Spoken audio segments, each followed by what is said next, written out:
எல்லாத்திலையும் ஒரு விட்டு கொடுப்ப மனைவி எதிர்பார்ப்பாங்க. அந்த விட்டு கொடுப்பு இருந்தாதான் இருவருடைய வாழ்க்கையும் சிறப்பாக மாறுங்கிறத எதிர்பார்ப்பாங்க. விட்டு கொடுக்கல, ரெண்டு புறமே அப்படின்னு இருந்துச்சுன்னா என்ன ஆகும்? ஒரு உதாரணம் சொல்ற, ஒரு கணவன் மனைவி சண்டை, பேசவே இல்லை.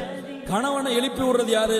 மனைவி தான். எழுப்பி விடல 3 நாள் போச்சு. ஆபீஸ் போற டைம் எல்லாம் தினமும் போய் மேனேஜர் திட்டு வாங்குறது. சரி விட்டு கொடுப்போமே, நான் பேச வேணாம், எழுதி வச்சிருவோம் டேபிள்னு சொல்லிட்டு எழுதி வச்சாரு. நாளை காலை 5 மணிக்கு என்னை தயவு செய்து எழுப்பி விடவும் சொல்லி டேபிள் வச்சார்.